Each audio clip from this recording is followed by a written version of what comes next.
आज हम बात करेंगे सीटेट के प्रीवियस ईयर पेपर के बारे में। हमने इससे पहले बाल विकास विचार और मैथमेटिक्स की बात कर ली थी। आज हम ईवीएस की बात करेंगे। भाग थर्ड यानी पर्यावरण अध्ययन आ गया है। इससे पहले मैंने सीडीपी और मैथमेटिक्स करा दिए, ना देखी हो तो देख लीजिएगा। इसमें हमारा 61 नंबर का क्वेश्चन कह रहा है कि नीचे दिए गए जीवों के समूह में से किनकी दृष्टि श्रेष्ठ होती है। कथा में मनुष्यों की तुलना में 4 गुना अधिक दूरी की वस्तुओं को देख सकते हैं। ऑप्शन ए है मधुमक्खी, मच्छर, तितली। ऑप्शन बी है बाघ, तेंदुआ, सांड। ऑप्शन सी है सांप, रेशम कीट, छिपकली। और ऑप्शन डी है चील, गरुड़ और गिद्ध। तो बताइए कि इसमें से वो कौन सा समूह है जिनकी दृष्टि श्रेष्ठ होती है और मनुष्यों की तुलना में 4 गुना अधिक दूरी तक देख सकते हैं। मोस्ट इंपोर्टेंट, काफी बार पूछा जा चुका है। तो 61 का सही आंसर हो जाएगा ऑप्शन डी, चील, गरुड़ और गिद्ध। ठीक है, 3-4 बार रिपीट हो चुका है कि इसमें से ये वो वाला समूह चील, गरुड़ और गिद्ध का है जो कि दृष्टि में श्रेष्ठ होते हैं और मनुष्यों की तुलना में 4 गुना अधिक दूरी की वस्तुओं को भी देख पाते हैं। ठीक है, कौन कौन से होते हैं? चील, गरुड़ और गिद्ध। नेक्स्ट क्वेश्चन कह रहा है कि नीचे दिए गए खेती के विवरण को पढ़ना है और इस ढंग की पहचान करनी है। हमारा है विवरण कि एक फसल को काटने के पश्चात खेत को हम कुछ वर्षों के लिए खाली छोड़ देते हैं, उसमें कुछ भी नहीं उगाते हैं। इस भूमि में बांस या फिर अन्य खरपतवार जो भी कुछ उग आती है उन्हें उखाड़ा नहीं जाता है, काटकर हम जला देते हैं। ये राख भूमि को कैसे बना देती है? उर्वर। जब ये भूमि खेती के लिए तैयार हो जाती है तब उसे हम हल्का सा खोद देते हैं। भूमि को जोता नहीं जाता है बल्कि उनमें जो बीज है वो छिड़क दिया जाता है। अब ये विशेषता बताइए कौन सी खेती की है? ऑप्शन ए है सिंचाई खेती, ऑप्शन बी है सहकारी खेती, ऑप्शन सी है झूम खेती और ऑप्शन डी है सीढ़ी नुमा खेती। मोस्ट इंपोर्टेंट, काफी बार एग्जाम में पूछा जा चुका है। सही आंसर हो जाएगा ऑप्शन सी, झूम खेती। ठीक है, ये झूम खेती की विशेषता है। 62 का ऑप्शन सी सही हो जाएगा। यानी कि झूम एक फसल होती है, उसको हम काटने के पश्चात कुछ वर्षों के लिए खेत को खाली छोड़ देते हैं, फिर उसमें हम कुछ भी नहीं उगाते। इस भूमि में बांस या फिर जो अन्य खरपतवार है वो कुछ उगाती है तो उसे उखाड़ते नहीं है बल्कि जला देते हैं और जो राख होती है उसको भूमि को उर्वर बनाती है। जब ये भूमि खेती के लिए राख भूमि को उर्वर बनाती है, जब ये भूमि खेती के लिए तैयार हो जाती है तो उसमें हल्का सा खोद देते हैं, बल्कि उसे जोतते नहीं, उनमें बीज छिड़क देते हैं। तो ये झूम खेती है। ठीक है, नेक्स्ट क्वेश्चन कह रहा है कि जब कोई सपेरा अपने वाद्य यंत्र को बीन को बजाता है तो सांप उसकी धुन पर उसके सिर को इधर उधर घुमाता है। आपके विचार से सांप वाद्य यंत्र के प्रति अनुक्रिया कैसे कर रहा है? ऑप्शन ए, उस वाद्य यंत्र की गति को देखकर। ऑप्शन बी, उस वाद्य यंत्र द्वारा उत्पन्न कंपनों के प्रति अनुक्रिया करके। ऑप्शन सी है उस वाद्य यंत्र को सूंघकर। ऑप्शन डी है उस वाद्य यंत्र की ध्वनि को सुनकर। तो 63 का हमारा सही आंसर हो जाएगा ऑप्शन बी, कि उस वाद्य यंत्र द्वारा उत्पन्न जो कंपन है उसके प्रति अनुक्रिया करके।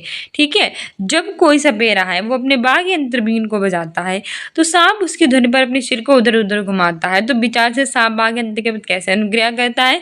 क्योंकि वो वाद्य यंत्र द्वारा उत्पन्न कंपन है उसके प्रति अनुक्रिया करता है। ठीक है, 63 का हमारे ऑप्शन बी सही हो जाएगा। नेक्स्ट क्वेश्चन कह रहा है कि परिवार एक इकाई होता है जिसमें माता पिता। नेक्स्ट क्वेश्चन कह रहा है कि परिवार एक इकाई होता है जिसमें माता पिता उनके 2 बच्चे होते हैं। ये कथन ऑप्शन ए है सत्य है क्योंकि सभी भारतीय परिवार इसी प्रकार के होते हैं। ऑप्शन बी है सही नहीं है क्योंकि इस कथन से स्पष्ट करना चाहिए कि बच्चे जैविक होते हैं। तीसरा है कि सही नहीं है क्योंकि परिवार कई प्रकार के होते हैं तथा परिवार का केवल एक ही प्रकार में वर्गीकृत नहीं कहा जा सकता। और ऑप्शन डी है सत्य क्योंकि ये किसी आदर्श परिवार का आकार है। तो इसमें हमारा 64 का सही आंसर हो जाएगा ऑप्शन सी, सत्य नहीं है क्योंकि परिवार कई प्रकार के होते हैं, परिवार का केवल एक ही प्रकार से वर्गीकरण नहीं कर सकते। ठीक है, इसमें हमसे कहा था कि परिवार क्या होती है? इकाई होती है जिसमें माँ होती है, पिता होती है, उनके 2 बच्चे होते हैं। तो इसके बारे में ये हमारा ऑप्शन बिल्कुल गलत है क्योंकि क्या होता है, एक फैमिली जो होती है वो कई टाइप की होती है, जैसे कि न्यूक्लियर फैमिली होती है, ज्वाइंट फैमिली होती है, यानी कि संयुक्त परिवार होता है, एकांकी परिवार होता है, उसे एक ही प्रकार में वर्गीकरण हम नहीं कर सकते। ठीक है, तो हमारा 64 का सही आंसर ऑप्शन सी ही हो जाएगा। नेक्स्ट क्वेश्चन कह रहा है कि मानवों के पेट में आमाशय रस की प्रकट देश होती है और वे भोजन की पाचन में सहायता करता है। ऑप्शन ए है क्षारी, ऑप्शन बी है उभयधर्मी, ऑप्शन सी है उदासीन, ऑप्शन डी है अम्लीय। 65 का सही आंसर हो जाएगा हमारा ऑप्शन डी अम्लीय। मानव के पेट में आमाशय रस की प्रकृति अम्लीय होती है जो भोजन के पाचन में क्या करती है। नेक्स्ट क्वेश्चन कह रहा है कि कक्षा 3 के एक शिक्षक ने अपने बच्चों को निम्नलिखित पेड़ पौधों की पत्तियों को विभिन्न वर्गों में वर्गीकृत करने को कहा, जैसे नींबू, आम, तुलसी, पुदीना, नीम और केला। ठीक है, कुछ विद्यार्थियों ने पत्ती का वर्णन किस तरह से किया कि पहला है कि दवाओं के गुणों वाली पत्तियों और दवाओं के गुण से रहित पत्तियां। दूसरा है कि बड़ी पत्तियां, छोटी पत्तियां। शिक्षक ने समूह ए को सही माना और समूह बी को गलत। तो हमें ये बताना है कि इसमें से कौन सा कथन अधिगम और आकलन के प्रति शिक्षक के दृष्टिकोण को प्रतिबिंबित करता है। पहला है कि वर्गीकरण का काम बहुत विशिष्ट और स्त्रीकृत है तथा इसका एक ही सही उत्तर होता है। दूसरा है ये क्रियाकलाप पत्तियों से सूचना ग्रहण करने पर केंद्रित है जिसका भिन्न अर्थ लगाया जा सकता है। तीसरा है बच्चे बहुत प्रकार के संदर्भों को कक्षा में लाते हैं जिसकी सराहना में होनी चाहिए। और ऑप्शन डी है कि अपने अनुभवों पर निर्भर करते हुए बच्चे वर्गीकरण के बहुत से तरीकों का उपयोग कर सकते हैं। तो 66 का सही आंसर हो जाएगा, इसमें से हमारा सही आंसर हो जाएगा हमारा ऑप्शन ए। ठीक है, कि वर्गीकरण का काम बहुत विशिष्ट और स्त्रीकृत होता है तथा इसका एक सही उत्तर होता है। नेक्स्ट हमारा 67 नंबर का क्वेश्चन कह रहा है कि पर्यावरण अध्ययन की अपनी कक्षा में समूह क्रियाकलाप का निर्माण करते हुए आप निम्नलिखित विचारों में से किनका ध्यान रखेंगे।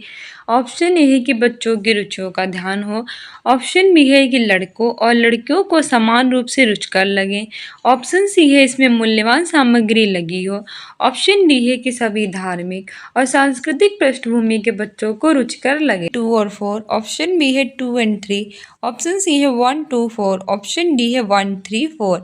सही आंसर हो जाएगा इसमें से हमारा ऑप्शन सी 1, 2 एंड 4। ठीक है, पर्यावरण अध्ययन की अपनी कक्षा में समूह क्रियाकलाप का निर्माण करते हुए आप निम्नलिखित विचारों में किनका ध्यान रखेंगे। तो 1, 2, 4 यानी कि बच्चों की जो रुचियाँ यानी जो बच्चों के इंटरेस्ट होंगे उनका ध्यान रखेंगे जिससे वो अच्छे से सीख सकें।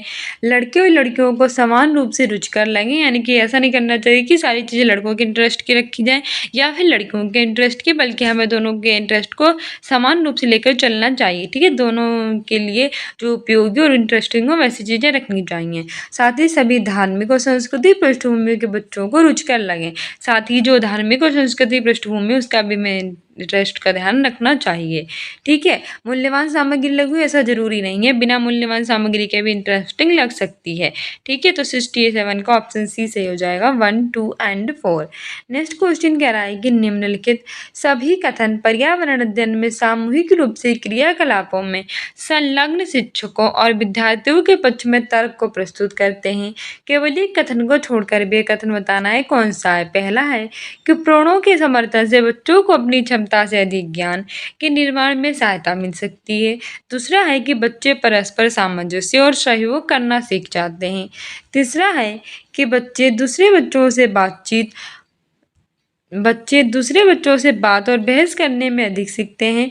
चौथा है कि समूह क्रियाकलापों की वजह से बच्चे अंक उपलब्धि में अच्छा सुधार प्रदर्शित कर सकते हैं। 68 का सही आंसर हो जाएगा ऑप्शन ए कि प्रणों के समर्थन से बच्चों को अपनी क्षमता से अधिक ज्ञान के निर्माण में सहायता मिल सकती है। क्योंकि सभी कथन पर्यावरण अध्ययन में सामूहिक रूप से संलग्न शिक्षक और विद्यार्थियों के पक्ष में तर्क को प्रस्तुत करते हैं, जैसे कि बच्चे परस्पर सामंजस्य और सहयोग करना सीखते हैं, ये भी जरूरी है। बच्चे दूसरे बच्चों से बात और बहस करने में अधिक सीखते हैं, भी अच्छा है। सामूहिक क्रियाकलापों की वजह से बच्चे अंक उपलब्धि में अच्छा सुधार प्रदर्शित करते हैं, ये भी सही है। लेकिन हमसे पूछा था एक कथन को छोड़कर, तो बे कथन कौन सा था जिसको छोड़ना था, तो ऑप्शन ए ही सही हो जाएगा कि प्रणों के समर्थन से बच्चों को अपनी क्षमता से अधिक ज्ञान के निर्माण में सहायता मिल सकती है। नेक्स्ट क्वेश्चन कह रहा है कि समूह कार्यों से पर्यावरण अध्ययन कर रहे बच्चों की सामाजिक व्यक्तित्व विशेषताओं के आकलन के लिए निम्नलिखित में से कौन सा उपकरण सर्वाधिक उपयुक्त होगा। ऑप्शन ए है निर्धारण मापनियाँ, ऑप्शन बी है दत्त कार्य, ऑप्शन सी है कागज पेंसिल परीक्षण, ऑप्शन डी है मौखिक प्रश्न। तो 69 का सही आंसर हो जाएगा ऑप्शन ए निर्धारित पामनियाँ।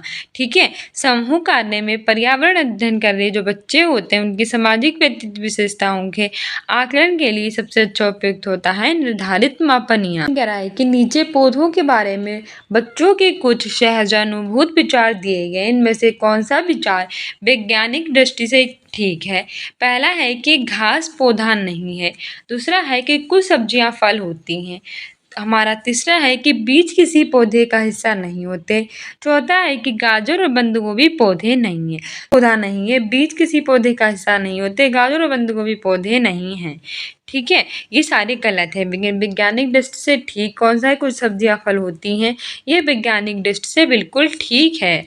ठीक है, नेक्स्ट क्वेश्चन कह रहा है कि कक्षा 4 की एक शिक्षिका ने अपने विद्यार्थियों से कहा कि कुछ वयोवृद्ध लोगों से ये पूछिए कि जब वे जवान थे तो क्या उन्होंने कुछ ऐसे पौधे देखे थे जो आजकल नहीं दिखाई देते। मतलब इन्वायरमेंट स्टडीज है तो इन्वायरमेंट से ही क्वेश्चन आएंगे।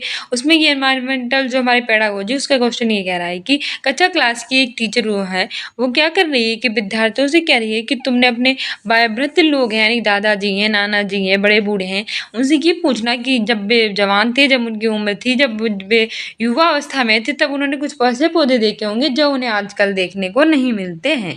तो इस प्रकार के प्रश्न पूछे जाने पर किस कौशल के आकलन की संभावना नहीं होती है, नहीं पूछा है। देखो ऑप्शन ए है प्रयोग, ऑप्शन बी है चर्चा, ऑप्शन सी है प्रश्न पूछना और ऑप्शन डी है अभिव्यक्ति। तो इसमें हमारा जो 71 है, 71 का सही आंसर हो जाएगा ऑप्शन ए प्रयोग। यानी ठीक है, जो प्रयोग है इस कौशल की संभावना नहीं है, जबकि चर्चा है। चर्चा तो करी जाएगी, जब आपस में पूछा पाछी होगी तो चर्चा हुई जाएगी। प्रश्न पूछना एक तरह से प्रश्न ही पूछ रहा है और अभिव्यक्ति भी कर रहा है, लेकिन प्रयोग है संभावना नहीं है कौशल की। नेक्स्ट क्वेश्चन कह रहा है कि शिक्षक प्रत्येक बच्चों को अपने घरों की रद्दी सामग्री से कुछ उपयोगी वस्तु बनाने को कहता है। शिक्षक का शैक्षिक अभिप्राय इसमें से कौन सा नहीं है। पहला है कि बच्चों को पुनःचक्रण, पुनः प्रयोग और रूपांतरण को समझाने देना। ऑप्शन बी है कि कूड़े से बनी श्रेष्ठ वस्तुओं की प्रदर्शनी आयोजित करना। तीसरा है कि कक्षा के श्रेष्ठ विद्यार्थी के बारे में निर्णय करना। चौथा है कि बच्चों में सृजनशीलता है उसका विकास करना। तो 72 का सही आंसर हो जाएगा ऑप्शन सी कि कक्षा के श्रेष्ठ विद्यार्थी के बारे में निर्णय करना। ठीक है, एक शिक्षक प्रत्येक बच्चों को अपने घरों की रद्दी सामग्री से कुछ उपयोगी वस्तु बनाने को अगर कहता है तो शिक्षक का शैक्षिक अभिप्राय ये वाला नहीं होता है एक कक्षा के श्रेष्ठ विद्यार्थी के बारे में निर्णय ले, बल्कि बच्चों के पुनश्चक्रण, पुनः प्रयोग, रूपांतरण को समझने की जरूरत होती है। कूड़े से बनी श्रेष्ठ वस्तुओं की प्रदर्शनी भी आयोजित कर सकते हैं, बच्चों में सृजनशीलता का विकास भी कर सकते हैं। नहीं पूछा है तो ऑप्शन सी ही सही हो जाएगा, ये नहीं है।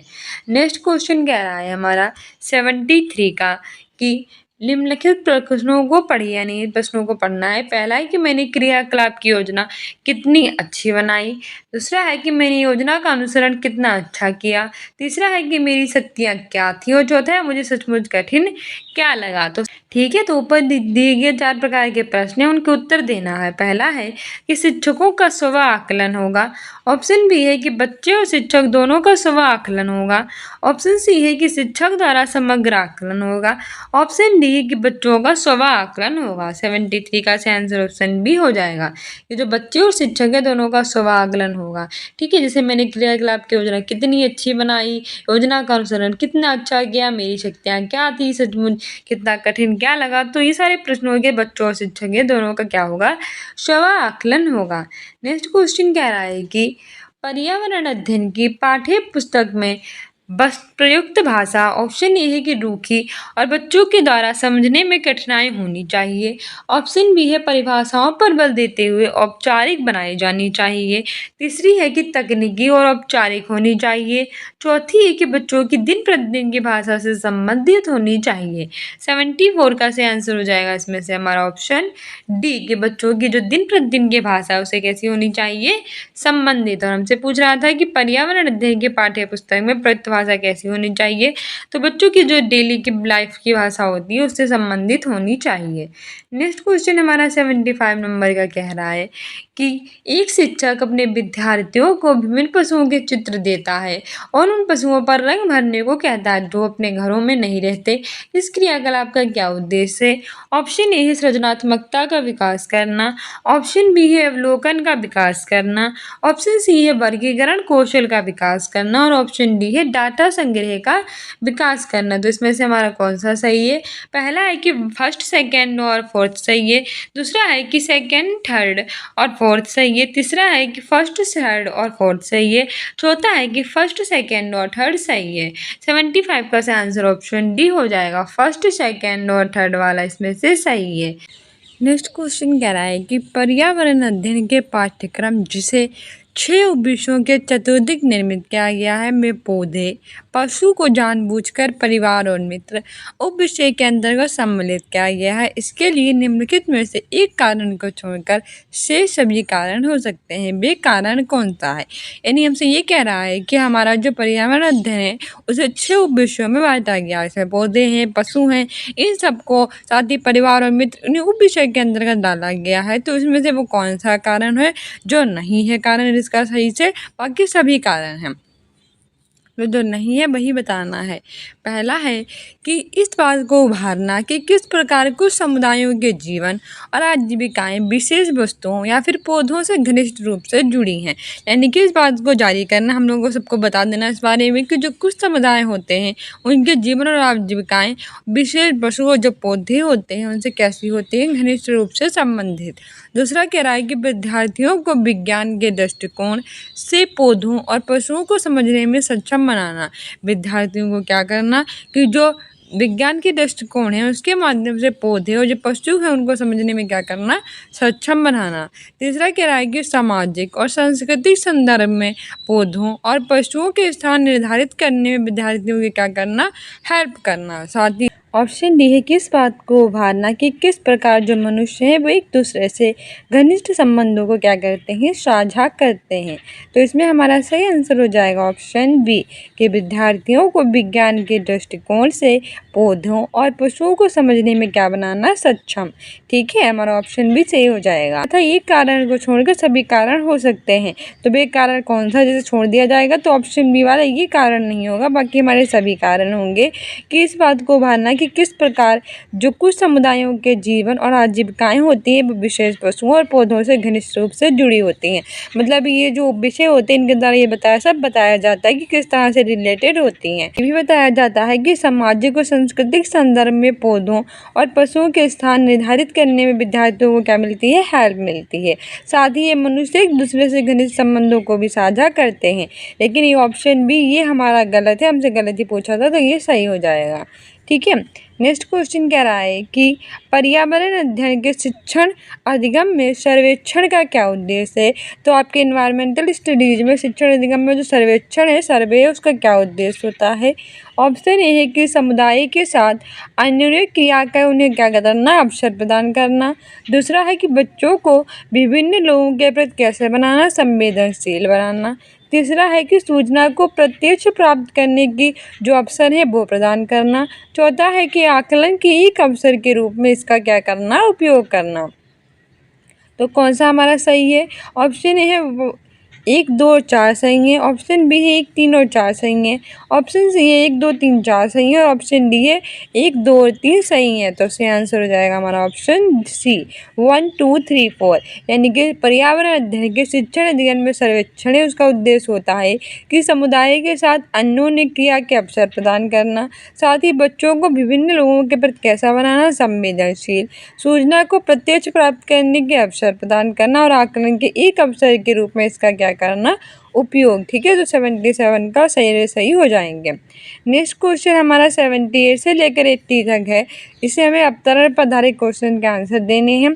हमारा है कि शिक्षक द्वारा प्रदर्शित एक कटोरे में पानी उबालने और उसका बाष्पीकरण हो जाने के प्रयोग को देखने के बाद 7-8 वर्ष के बच्चों के द्वारा दिए गए उत्तर इस प्रकार है कि पानी गुम हो गया, कटोरे ने पानी को सोख लिया, आग ने पानी को पी लिया और भगवान ने पानी को पी लिया। ठीक है, हुआ क्या है कि एक कटोरे में पानी उबल रहा था। उसका बाष्पीकरण हो जाने के बाद जो 60 वर्ष के बच्चे थे उन्होंने इसके इस तरह से कई सारे उत्तर दिए। ठीक है, तो इसके आधार पर हमें पहला क्वेश्चन है कि ये उत्तर बच्चों और उनके विचारों में क्या बताते हैं। जो उसने ऐसे उत्तर दिए थे तो ये बच्चे और उनके विचारों के बारे में बताते क्या हैं।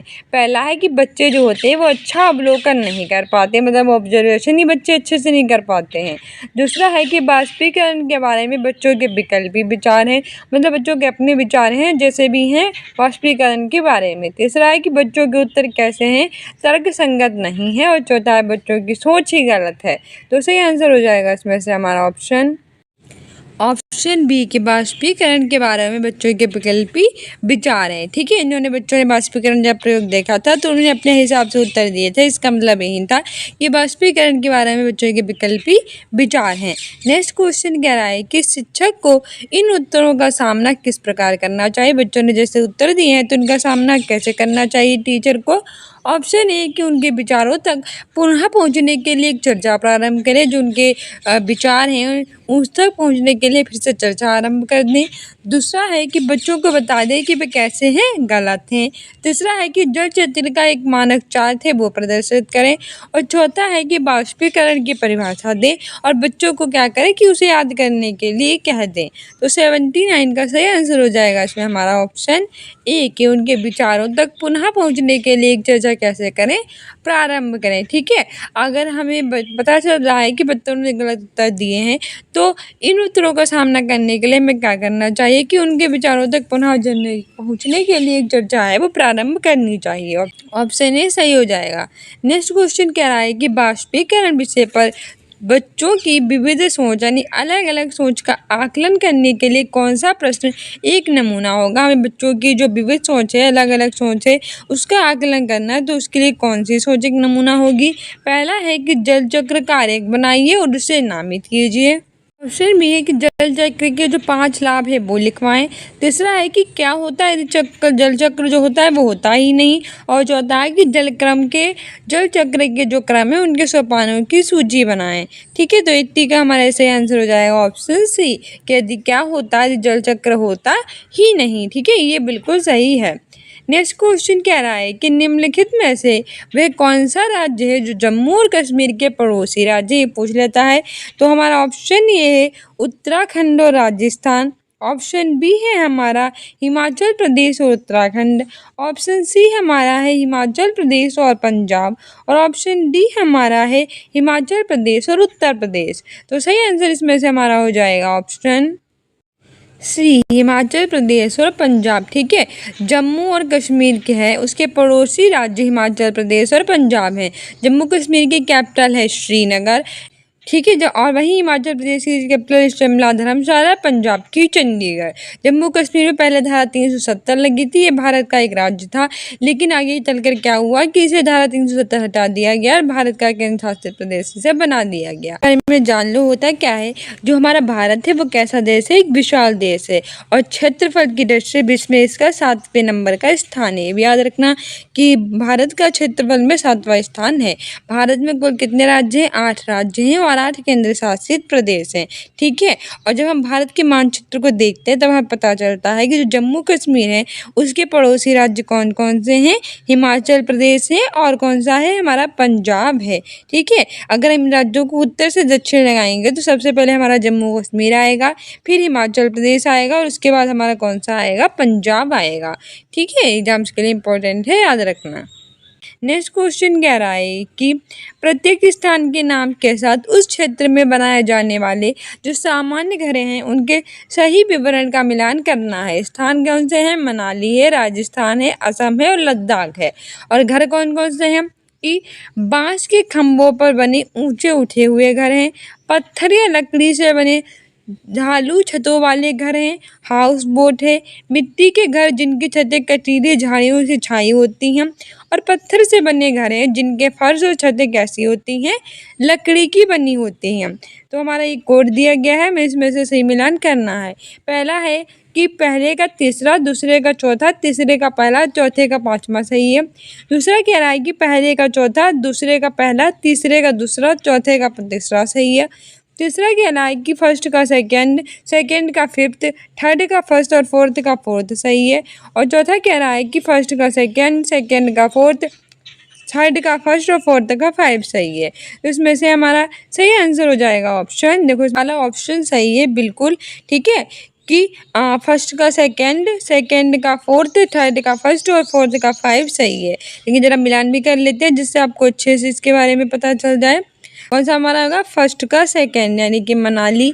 यहाँ क्या होता है, यहाँ फिर पत्थर या फिर लकड़ी से बने जो ढालू छतों वाले घर होते हैं। सेकंड का फोर्थ होगा, यानी राजस्थान में क्या होता है, मिट्टी से घर होते हैं जिनकी छतें कटीली झाड़ियों से कैसी होती हैं, छाई होती हैं, ठीक है। थर्ड का फर्स्ट, यानी असम में क्या होता है, असम में बांस के खंभों पर बने ऊंचे उठे हुए घर होते हैं।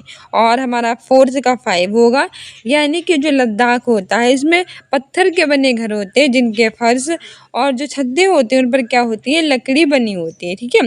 तो फर्स्ट वाले का सेकंड, सेकंड वाले का फोर्थ, थर्ड वाले का फर्स्ट और फोर्थ वाले का फिफ्थ सही हो जाएगा।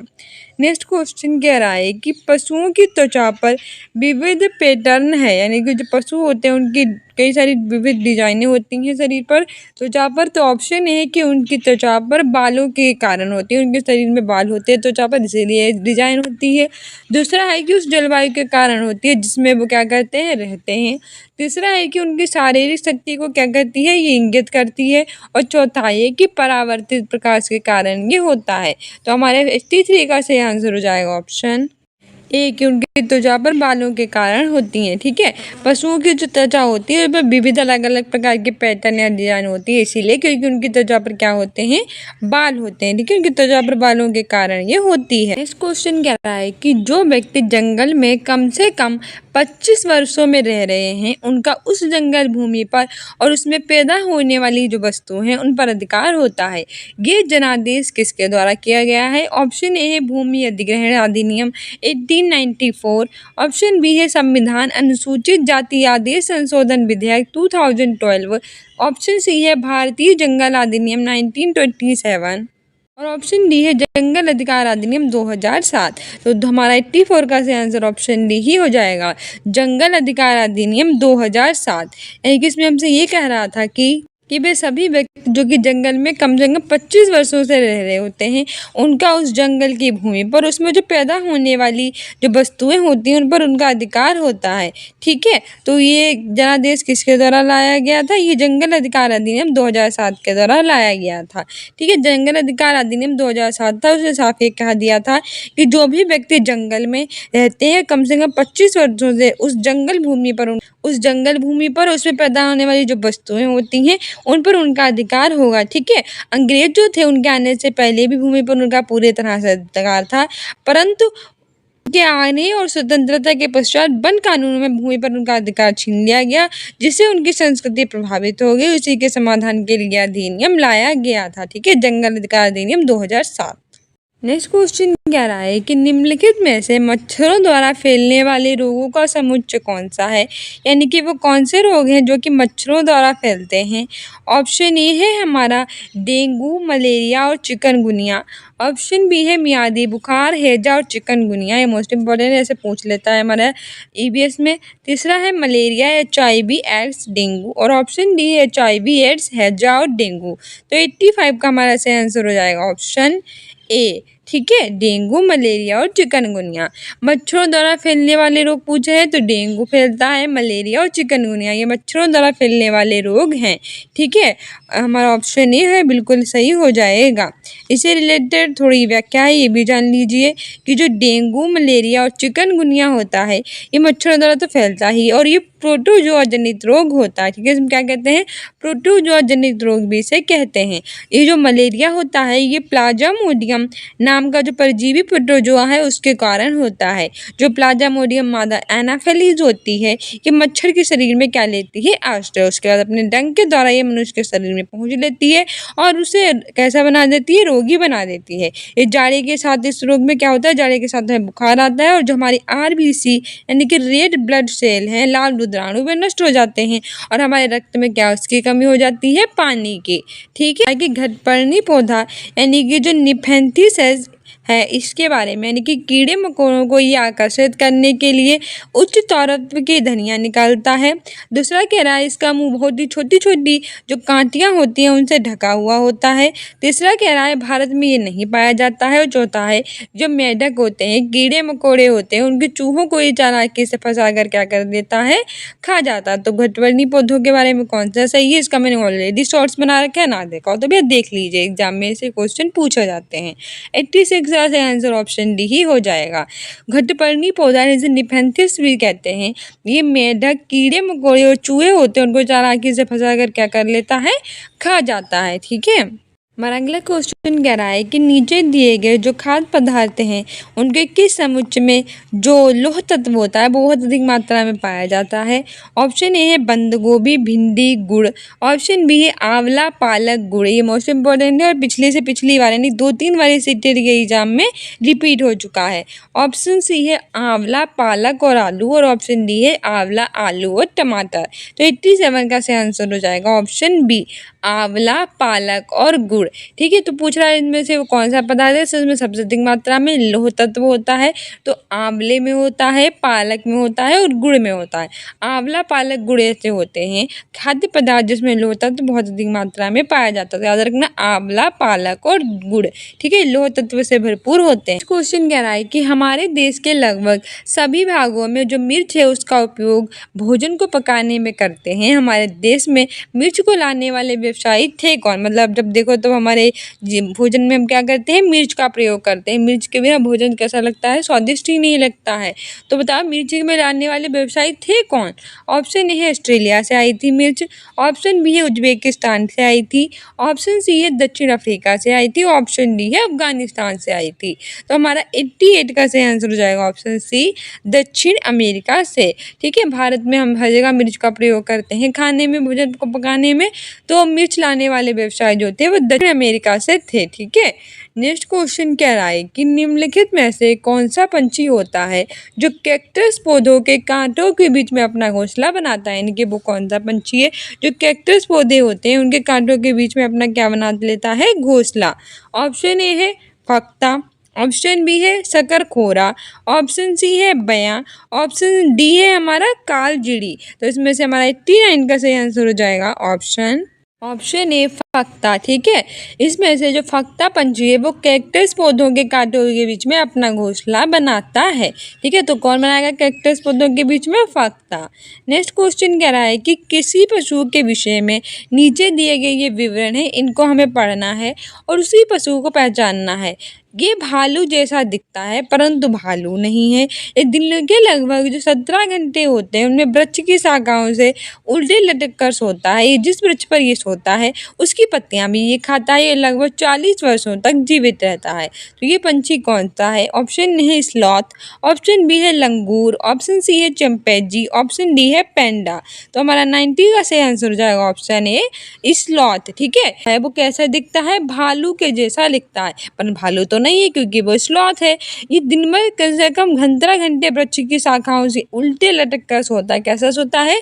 उल्टे सोता है। और जिस पे रहता है उसकी पत्तियों को ये खा लेता है। और कब तक जीवित रहता है? 40 वर्षों तक। तो आपसे पूछ लेगा कि कौन से पंछी हैं और ये भी पूछ लेगा कि स्लॉथ की विशेषताएं क्या है। तो दोनों तरफ से इसको याद कर लेना कि भालू जैसा स्लॉथ होता है, ये 17 घंटे वृक्ष की शाखाओं से उल्टा लटका रहता है और जिस पे सोता है उसी की पत्तियों को खाता है। कम से कम 40 वर्षों तक जीवित रहता है। ठीक है, सो डियर स्टूडेंट्स, ये था हमारा ईबीएस का सीटेट का प्रीवियस ईयर पेपर 2016 में पूछा गया था। इससे आपको आइडिया मिल गया होगा कि सीटेट में अब किस तरह से क्वेश्चन पूछे जाएंगे। मिलते हैं नेक्स्ट वीडियो में। Keep loving, keep watching, keep sharing. Thank you, bye and don't forget to subscribe my channel students unique academy. Instagram और फेसबुक पे फॉलो कर लीजिए, कम्युनिटी पोस्ट में आंसर दिया कीजिए और हमारे सारे प्रीवियस ईयर देखा कीजिए, प्ले लिस्ट बना रखी है।